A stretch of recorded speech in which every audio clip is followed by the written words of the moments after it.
십계명은 출애굽한 이스라엘 백성들에게 하나님께서 주신 10가지 말씀, 계명이죠. 본래 십계명은 이스라엘 백성들을 억압하고 강제하기 위하여 주신 명령이 아닙니다. 오히려 그 반대로 십계명은 이스라엘 백성들을 이집트의 오랜 노예 생활에서 해방시키신 하나님께서 너희들은 더 이상 노예가 아니라 이제부터는 자유인으로 살아갈 수 있도록 주신 삶의 방식으로 주신 말씀이 바로 십계명이라는 거예요. 그러니까 앞으로 너희들은 노예가 아니라 자유인이니까 이렇게 살아갈 때 너희들은 참 자유인으로서 살아갈 수 있다라고 주신 말씀이 바로 십계명이라는 거예요. 하나님이 주신 그 십계명의 말씀이 너무나 소중했기 때문에 이스라엘 백성들은 하나님께서 주신 십계명을 잘 지키기 위하여 어떻게 했어요? 그 십계명을 지키기 위한 다양한 종교적 규율과 규례들을 만들었어요. 예를 든다라면 안식일을 지키라는 계명을 지키기 위해서 유대인들, 이스라엘 백성들은 그 안식일을 잘 지키기 위한 규정들을 만들었는데 그게 39가지란 말이에요. 또 하나님을 잘 예배하고 오직 하나님만을 섬기기 위하여 제사법을 만들었는데 그 제사법의 종류들이 엄청 많아요. 속건제, 속죄제, 화목제, 번제, 소제, 그리고 그 각종 제사에 대한 다양한 규칙들을 만들어냈다란 말이에요. 한마디로 우리가 알고 있는 그 율법서에 기록되어 창세기, 출애굽기, 레위기, 민수기, 신명기에 나오는 그 대부분의 종교적 규율과 규례들은 이스라엘 백성들이 하나님께서 주신 이 십계명을 잘 지키기 위하여 만든 것입니다. 그런데 모든 일들이 그러하듯이 시간이 흐르다 보니까 십계명을 주신 하나님의 뜻과 의도가 왜곡되고 사람들이 만들어낸 종교적 규율과 규례에 얽매이게 되어진 거예요. 쉽게 말해서 십계명은 헌법과 같은 거고 그 헌법의 정신을 구현해내기 위해서 모든 나라들은 법률을 만들어요. 그리고 법률 밑에 그 법률로도 다 정하지 못하는 것을 행정부의 수장인 대통령으로 하여금 행정명령을 내리게 해서 그 행정명령들을 통하여 헌법의 정신들을 구현해낸단 말이에요. 근데 뭐예요? 대통령의 행정명령이라든지 아니면 사람들이 국회에서 만든 그 법률이 때로는 뭐에 위반될 때가 있어요? 헌법의 정신과 위반되어질 때가 있단 말이에요. 그러면 법률을 따라야 돼요? 헌법을 따라야 되는 거예요? 그렇죠. 헌법을 따라야 되는 거예요. 그래서 법률이 헌법을 위반할 때는 그 법률이 옳은지 틀린지를 판별해달라고 누구에게 갖다 맡기는 거예요? 한국 같으면 헌법재판소에 갖다 맡기는 거고 미국 같은 경우는 대법원에 맡겨서 이 법률이 과연 우리가 만든 이 헌법의 정신, 대통령이 내린 이 행정명령이 이 헌법의 정신과 맞는지를 판단해 달라고 맡긴다란 말이에요. 왜 이런 일이 생기냐면 사람들은 시간이 지나다 보면은 그 십계명을 주신 하나님의 본래의 뜻보다는 사람들이 만들어낸 세세하고 구체적인 규정과 규칙들이 훨씬 더 피부에 와닿고 구체적이기 때문에 그것을 지키는 것들이 곧 하나님의 뜻을 지키는 것이다 오해하기 때문에 그런 일이 생긴다라는 것이죠. 그래서 그 결과가 무엇이냐면 십계명을 잘 지키기 위하여 만들어낸 종교적 규례와 규율들을 지키는 것이 이제는 십계명을 주신 하나님의 뜻, 하나님의 정신을 지키는 것, 그것을 구현해내는 것보다 훨씬 더 중요하게 여기게 되어진 거예요. 여기서부터 뭐가 생기는 거예요? 신앙의 왜곡이 생기는 것이죠. 여기서부터 외식이 생기기 시작한다라는 거예요. 십계명은 노예로 살았던 히브리인들이 이제는 너희는 더 이상 노예가 아니라 자유인이다라는 것을 선포해주는 말씀입니다. 그리고 하나님께서는 그들에게 자유인으로서 살아갈 새로운 삶의 기준으로서 십계명을 주셨고, 그 첫 번째 계명으로 주신 것이 바로 너는 나 외에 다른 신을 내게 두지 말라라는 첫 번째 계명의 말씀이에요. 이 첫 번째 계명의 말씀, 너는 나 외에 다른 신을 내게 두지 말라라는 것은 단순히 새로운 종교의 시작을 알리는 선포라기보다는 오직 구원의 하나님, 자유케 하시는 하나님, 우리를 해방하시는 하나님만 섬김으로 더 이상 너희들은 불의한 권세나 권력에 또 사람들이 만들어낸 가짜신 거짓신들에게 굴복하지 말고 살라라는 하나님의 거룩한 초대란 말이에요. 이것을 잘 보여주는 말씀이 출애굽기 20장 2절의 말씀이죠. 하나님께서는 이제 막 자유인으로 광야 생활을 시작하는 이스라엘 백성들에게 십계명을 주시면서 뭐라고 말씀하셨어요? 나는 너를 애굽 땅 종되었던 집에서 인도하여 낸 내 하나님 여호와니라, 이렇게 말씀하시고 나서 첫 번째 계명을 주신 거란 말이에요. 다시 말해, 나는 너를 노예의 삶에서 구원한 너의 하나님이다라고 선언하신 다음에, 그런 다음에 주신 것이 바로 너는 나 외에 다른 신들을 내게 두지 말라라는 첫 번째 계명의 말씀이라는 거예요. 이것은요, 십계명에 담겨진 하나님의 뜻을 이해하는 데 있어서 매우 중요한 부분이에요. 하나님께서는 계명을 주시기 전에 이미 우리에게 은혜를 베푸시는 분으로 자신을 나타내셨다라는 거예요. 다시 말해, 출애굽의 은혜, 즉 이스라엘을 종살이에서 건져내신 하나님의 사랑, 은혜가 있은 다음에 하나님께서는 우리가 자유인으로서 지켜야 할 첫 번째 계명을 주신 것이란 말이에요. 이것은 우리 신앙의 중요한 순서를 보여주고 있습니다. 뭐냐면 하나님의 사랑과 은혜가 항상 먼저이고요, 계명에 대한 순종은, 말씀에 대한 순종은 그 다음이라는 거예요. 그러니까 우리가 하나님에게 순종하는 것은 다 뭐예요? 하나님께서 보여주신 은혜와 사랑에 대한 응답이고 반응이라는 거예요.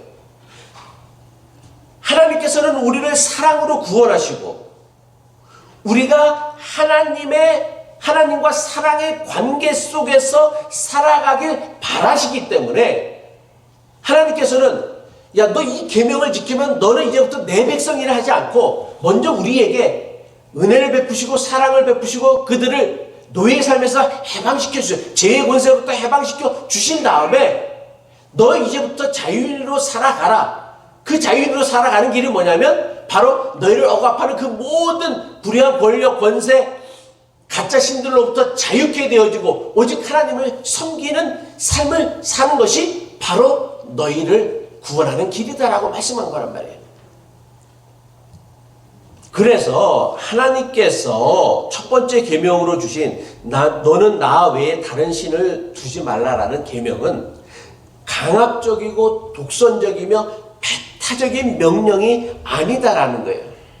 지금까지 너희를 지배하고 통제하였던 가짜 신들, 부당하고 불의한 권세와 권력에서 벗어나 하나님께서 너희에게 주신 인간의 자유와 존엄을 지키며 살라라는 것으로 주신 계명이 바로 첫 번째 계명에 담겨져 있는 영적 의미란 말이에요.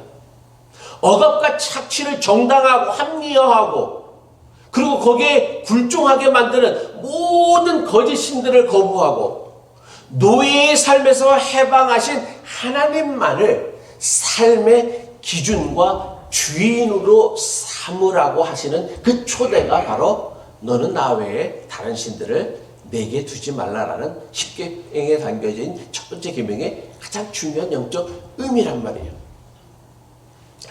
창세기 3장을 보면요, 하나님께서 인간에게 던지신 첫 번째 질문이 나와요. 혹시 그게 뭔지 아세요? 하나님께서 인간에게 던지신 첫 번째 질문, 그게 뭔지 혹시 아세요? 그렇죠. 우리 예전에 우리 장로님 제가 한국 방문했을 때 이 제목 갖고 설교하셨죠? 예. 창세기 3장 9절의 말씀인데, 주 하나님이 그 남자를 부르시며 내가 어디에 있느냐 하고 물으셨다. 그런데 하나님께서는 정말 아담이 어디에 있는지를 모르셔서 이렇게 물으셨던 것일까요? 그래요? 아니에요? 아니죠. 하나님은 이미 아담이 어디에 숨어 있는지를 정확히 아시면서도 하나님을 피하여 숨은 아담에게 내가 어디에 있느냐라고 물으셨다라는 거예요. 그러면 왜 도대체 이런 일이 일어났냐면, 이전까지는 아담은 하나님과 대면하여 하나님 앞에서 살아가는 존재였습니다. 근데 어느 순간부터 하나님을 피하기 심했어요. 하나님의 낯을 피하여 숨기 시작했다란 말이에요. 왜 숨기 시작했냐면, 그 전에 일어났던 일이 무엇이었냐면, 아담과 하와가요, 하나님과 같아지기를 원했어요. 그래서 하나님께서 먹지 말라고 금하셨던 선악을 알게 하는 나무 열매를 먹게 되어집니다. 이게 무엇을 의미하냐? 왜 하필이면 선악을 알게 하는 나무 열매였을까? 그리고 그걸 먹은 것이 왜 죄가 되어졌을까?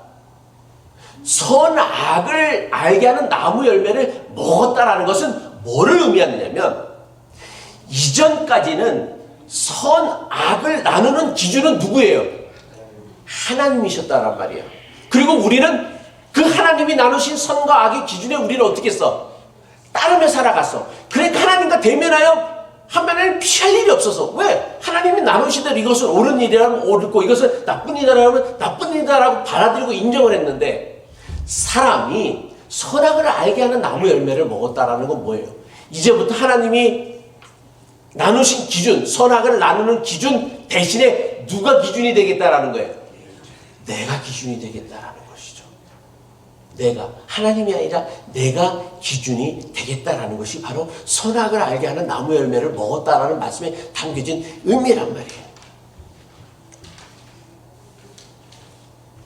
선악을 알게 하는 나무 열매를 먹으로 성경은 뭐라고 기록하고 있습니까? 그들의 두 눈이 밝아졌다라고 얘기했어요. 무슨 뜻이에요? 자기의 기준대로 세상 모든 것들을 판별하고 판독하기 시작했다라는 것이죠. 눈이 밝아진 이들은 자신들이 벗은 것이 부끄러워서 무화과 나무 잎으로 몸을 가리기 시작했습니다. 그리고는 하나님께서 에덴 동산을 거느시는 소리를 듣고서는 하나님을 피하여, 하나님 얼굴을 피하여, 하나님의 낯을 청경한 낯을 피하여 동산나무 뒤로 숨었다라고 기록하고 있습니다. 그러니까 내가 어디 있느냐라는 하나님의 질문은 정말로 아담이 어디 있는지를 모르셔서 네가 정말 어디 있는지 찾기 위해서 물으신 질문이 아니다라는 거예요. 내가 어디 있느냐라는 그 질문은 아담이 마땅히 있어야 할 자리에 있지 아니하고 하나님을 피하기 위하여 숨은 것을 책망하기 위한 말씀이라는 거예요. 그렇다면 아담이 마땅히 있어야 할 자리는 어디였습니까? 예? 아담이 있어야 할 자리가 어디예요? 하나님 앞이란 말이에요. 하나님 앞. 아담이 어떻게 숨었어? 하나님 얼굴을 보지 않으려고 숨었단 말이야. 그러자 하나님께서는 네가 어딨냐라고 물으신 거예요. 이 질문에 담겨져 있는 의미가 뭐냐면 내가 있어야 할 자리는 바로 하나님 앞이라는 거예요. 이것을 라틴어로 코람 데오라고 하는 것이죠. 하나님에 의하여 창조되어진 우리가, 인간이 마땅히 있어야 할 자리는 하나님 앞이라는 거예요. 하나님과 얼굴을 마주보는 자리라는 거예요. 이것이 인간이 마땅히 지켜야 할 인생의 자리라는 거예요. 그런데 아담과 하와는 더 이상 하나님의 얼굴을 마주볼 수 없게 되어진 거예요. 그래서 하나님의 얼굴을 피해 숨어버린 것이죠. 좀 쉽게 설명을 하면 내가 누군가와 얼굴을 마주보고 있다라는 것은 뭘 의미해요? 내가 누군가 이렇게 얼굴을 이렇게 마주봅니다. 뭘 의미하는 거예요? 한번 옆에 사람 한번 얼굴 좀 마주보세요. 한번 보세요. 무슨 의미예요? 마주본다라는 건 뭐예요? 내가 저 사람을 사랑한다라는 거예요.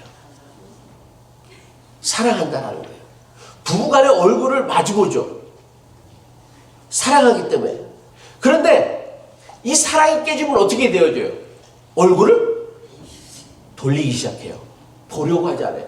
등을 돌린다라는 거예요. 마주본다라는 것은 사랑의 관계이고 등을 돌린다라는 것은 단절된 관계를 의미한다라는 것이죠. 그렇다면 인간이 하나님과 맺어야 할 관계, 그 관계는 어떤 관계예요? 등을 돌려야 할 관계예요? 아니면 마주보아야 할 관계라는 거예요? 마주보아야 할 관계라는 거예요. 이거를 사랑의 관계라고 얘기하는 거란 말이에요. 그런데 인간이 스스로 하나님과 같이 되어져서 인간이 스스로 하나님과 같이 되어진다는 건 뭘 의미하는 거예요? 하나님 없이도 내가 살 수 있다라는 것이죠. 하나님을 마주보며 살아가야 할 존재가, 그리고 그 하나님의 기준을 따라야 할 존재가 선악을 알게 하는 나무 열매를 먹고 자기가 기준이 되어진 거예요. 그래서 우리의 선과 악은 뭐예요? 나에게 유리하면 선인 거고 나에게 불리하면 악이 되어진 거예요. 오늘날 이 땅에서 벌어지고 있는 수많은 이 편가름, 징후적인 이 편가름이 어디서부터 비롯되어진 거예요? 나에게 유리하면 그건 옳은 거고 나에게 불리하면 그거는 악한 일로 여겨지는 스스로 하나님이 되어져 버린 거란 말이에요. 우리가 하나님을 믿는다라는 건 뭐예요? 내 기준이 틀리다라는 것을 인정을 하고 무엇이 옳고 그름인가를 끊임없이 찾아가는 거란 말이에요. 근데 우리는 스스로 하나님과 같이 되어져서 이미 선악을 알게 하는 나무 열매를 먹었기 때문에 내게 유리하면 그건 다 선한 거예요. 좋은 거야. 내게 불리하면 그건 나쁜 놈이가 악한 것이 되어져 버렸다라는 것이죠. 그러면서 우리는 뭐예요? 아니, 더 이상 하나님의 기준이 나에게 통하지 않으니까 하나님과 나의 관계는 어떻게 되어지는 거예요? 깨어질 수밖에 없게 되어졌다는 것이죠. 이게 성경이 말하고 있는 죄의 본질이란 말이에요. 하나님과 인간의 관계가 깨어지게 되어지니까 인간은 결국 뭐예요? 하나님을 얼굴을 볼 수가 없어서 숨어버린 거예요. 이게 바로 인간의 가장 심각한 죄라는 것이죠. 이건 우리도 마찬가지예요. 우리가 왜 하나님을 피하려고 합니까? 왜 피하려고 해요? 죄 지었으니까 피하려고 하는 거란 말이야. 왜 우리가 하나님을 피하려고 합니까? 하나님의 기준을 받아들일 수 없기 때문에 피하는 거란 말이야. 스스로 하나님과 같아지려고 했던 아담과 하와는 결국 어떻게 돼요? 에덴 동산에서 쫓겨납니다. 에덴 동산에서 쫓겨난 아담과 하와가 가인과 아벨이라는 두 아들을 낳습니다. 가인이 형이고 아벨이 동생이죠. 그런데 가인이 동생 아벨을 들에 데리고 나가서 어떻게 했어요? 죽여버렸어요. 왜 죽였어요? 예? 하나님이 동생을 죽이라고 그랬어요? 예? 가인이 왜 자기 동생 아벨을 죽였어요? 예? 뭐라고요? 예?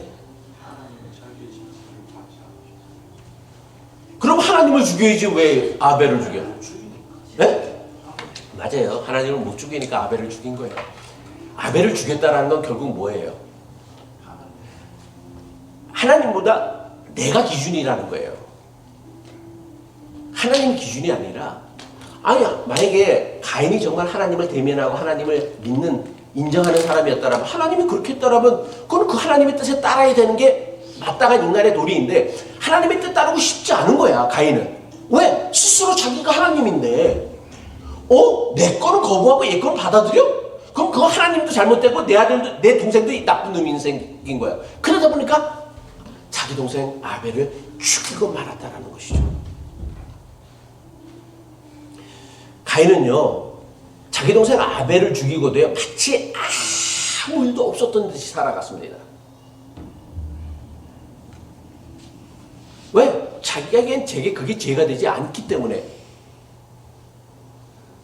내가 하나님인데, 뭐가 그게 내가 기준인데, 나에게 나쁘게 한 놈, 나의 신기를 거두려면 다 때려 죽여야지. 잡아다 족치고 고문하고, 죄책감 아무것도 느끼지 않고 살아갔어요.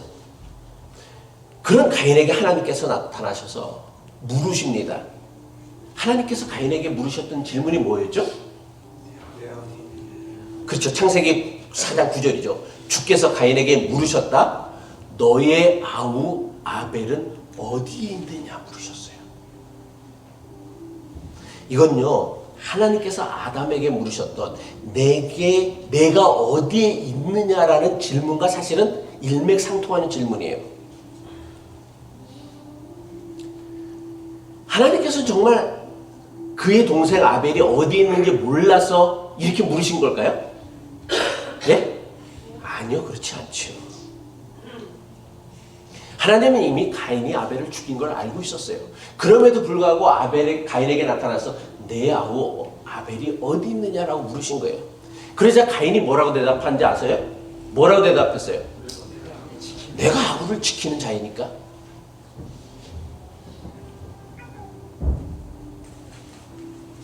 무슨 뜻이에요? 내 아우는 나랑 상관없는 사람이라는 거예요. 이게 바로 스스로 자기가 하나님이 된 사람에게서 나타나는 가장 결정적인 모습이라는 거예요. 하나님은 동생을 죽이고도 그 동생이 어디 있느냐라고 물었을 때 내가 아우를 지키는 자입니까? 라고 대답했던 가인에게 무엇을 묻고 싶으냐면 내 아우 아벨은 어디 있느냐라는 그 질문은 무슨 뜻이냐면 너는 네 아우 아벨이 어디에 있는지를 알아야 하는 사람이다라는 것을 묻는 거란 말이에요. 다시 말해 네 아우 아벨은 너는 내가 내 동생을 지키는 자입니까? 라고 생각할지 모르지만 하나님이 보시기에 가인은 누구를 지키는 자여야 됐냐면 동생 아벨을 지키는 자였다. 이건 아벨도 마찬가지야. 아벨은 그의 형이 어디 있는지를 지키는 자이어야 한다라는 거예요.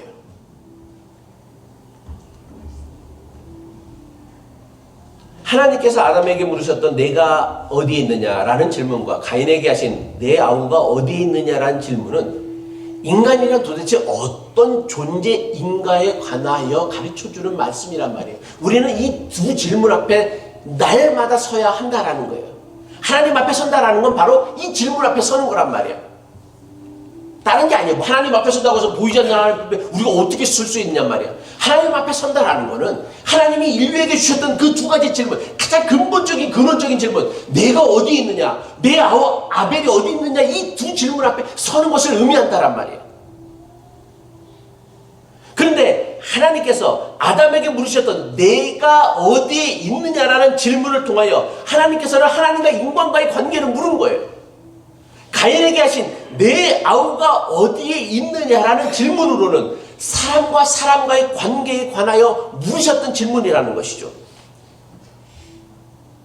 다시 말하여 아담에게 물으셨던 내가 어디에 있느냐라는 질문이 하나님 사랑에 관한 우리의 책임, 우리의 의무, 우리의 사명을 일깨우는 것이라고 한다면 가인에게 물으셨던 내 아우가 어디에 있느냐라는 질문은 이웃사랑에 관한 우리의 책임, 우리의 의무, 우리의 사명을 일깨우는 말씀이라는 거예요.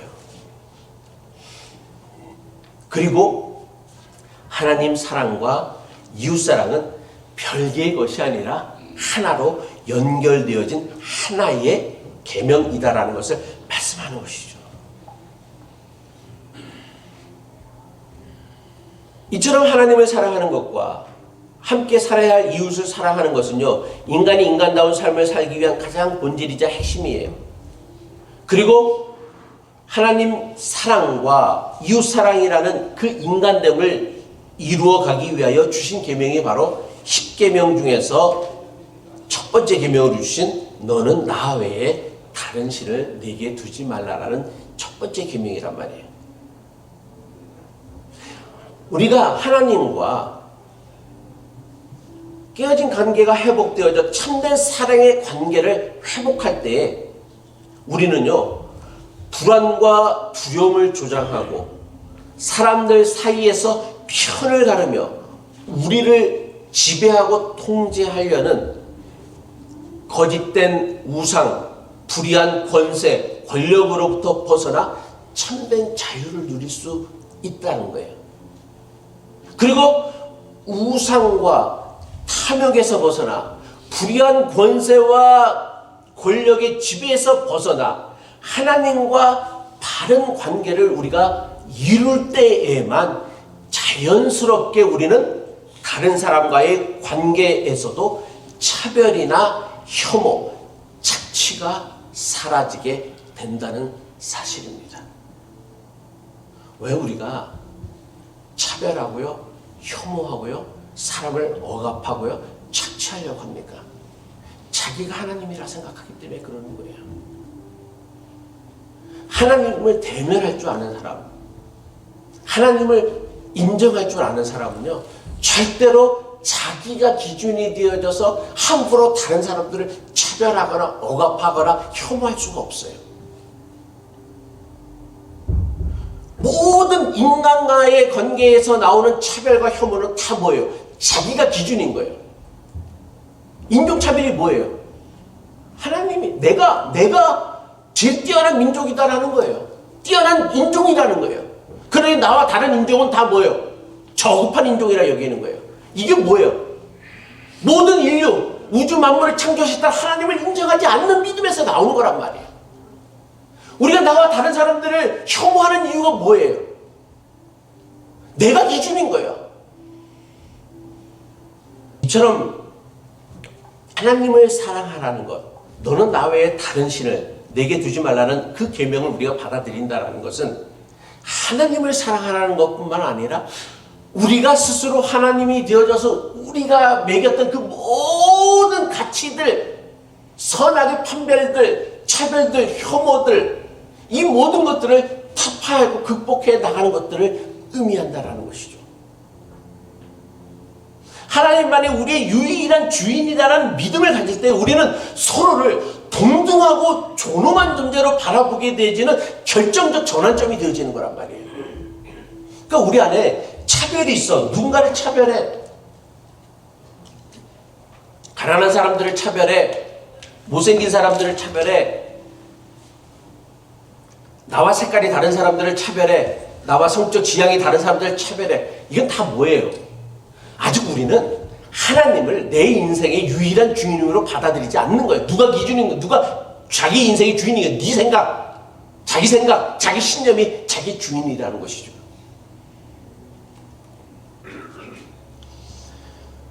너는 나 외에 다른 신을 내게 두지 말라라는 이 첫 번째 계명은 하나님과 나 사이에 그 어떤 다른 것이 끼어들어 그 관계를 깨지지 않도록 하라는 하나님의 명령이란 말이에요. 마치 사랑하는 부부 사이에 다른 사람이 끼어들면 그 사랑의 관계가 깨어지는 것과 똑같은 이치란 말이에요. 그래서 예수님을 신랑 우리를 신부라고 비유하는 이유가 거기 있는 거예요. 신랑과 신부 사이에는 뭐가 끼어들면 안 돼? 예? 이상한 여자들, 이상한 남자들 끼어들면 안 된단 말이야. 그건 깨지는 거란 말이야. 그 관계는요. 마찬가지로 하나님과 우리 사이에 세상의 우상이 침범하지 말라라는 것이 너는 나 외에 다른 신을 내게 두지 말라라는 계명이란 말이에요. 그래서 이 첫 번째 계명의 본질을 가장 잘 나타내주는 말씀이 뭐냐면 신명기 6장 4절로 5절의 말씀이에요. 이스라엘아 들으라, 우리 하나님 여호와는 오직 유일한 여호와이시니 너는 마음을 다하고 뜻을 다하고 힘을 다하여 내 하나님 여호와를 사랑하라. 이것은 예수님의 해석이기도 하셨습니다. 그러니까 너는 나 외에 다른 신을 내게 두지 말라라는 말씀을 가장 잘 해석한 것, 그 뜻과 정신을 가장 잘 나타낸 것은 바로 신명기 6장 4절로 5절인데 우리 하나님 여호와는 오직 유일한 하나님이시니 너는 마음을 다하고 뜻을 다하고 힘을 다하여 내 하나님 여호와를 사랑하라. 이 말씀이 바로 1계명의 의미를 가장 잘 설명해 주는 말씀이란 말이에요. 너는 나 외에 다른 신을 내게 두지 말라라고 말씀하셨을 때 다른 신들이 실제로 존재하는 참된 하셨을 때 다른 신들은 실제로 존재하는 참된 신들이 아니라는 거예요. 하나님을 피하고 하나님을 대신하기 위하여 사람들이 만들어낸 가짜신 거짓 신들이라는 거예요. 예나 지금이나 인간은 자기 욕심을 따라 자기 욕심을 채우기 위하여 편을 가르고 또 통제와 지배를 쉽게 하게 우상을 만들고 우상을 통하여 사람들을 지배하고 통제하려는 경향이 있습니다. 따라서 10계명의 첫 번째 계명은 우리 마음에 자리 잡고 있는 하나님을 대신하려고 하는 우리의 탐욕에 대하여 우리의 굴종에 대하여 단호하게 배격해야 된다라는 말씀이다라는 거예요. 우리 내면의 우상들을 거부하라는 말씀이죠.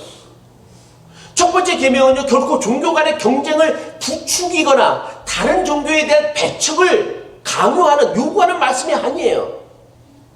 우리가 오해하는데 성경은 뭐예요?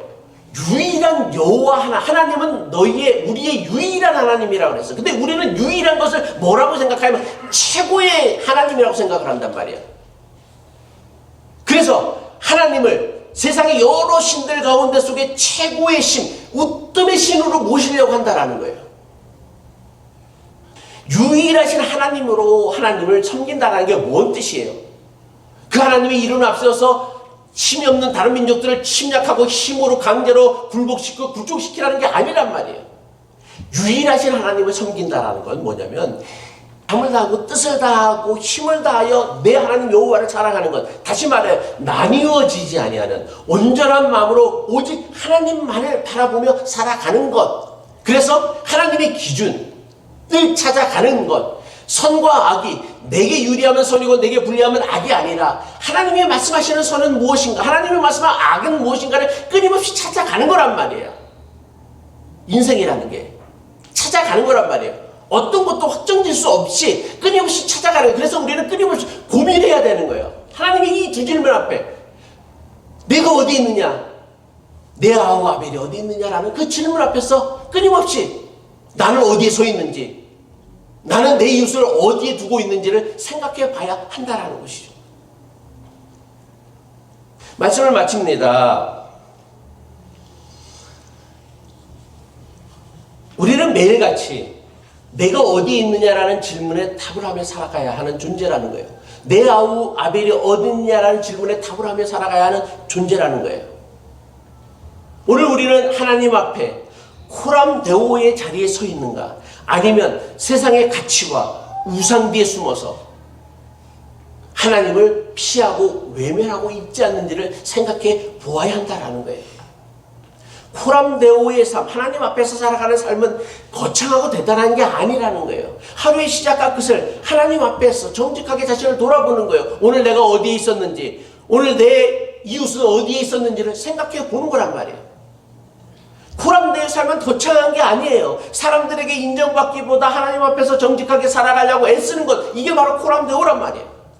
코람데오의 삶은 거창하고 대단한 게 아니에요. 내 이웃의 아픔을 외면하지 않고 기꺼이 내가 손을 내밀어 그 사람의 손을 잡아주는 것, 이게 코람데오, 하나님 앞에 살아가는 삶이란 말이에요. 근데 우리는 뭐예요? 코람데오 하지 않기 때문에 내가 기준이고 내가 판단의 척도이기 때문에 손을 내밀지 못하는 거야.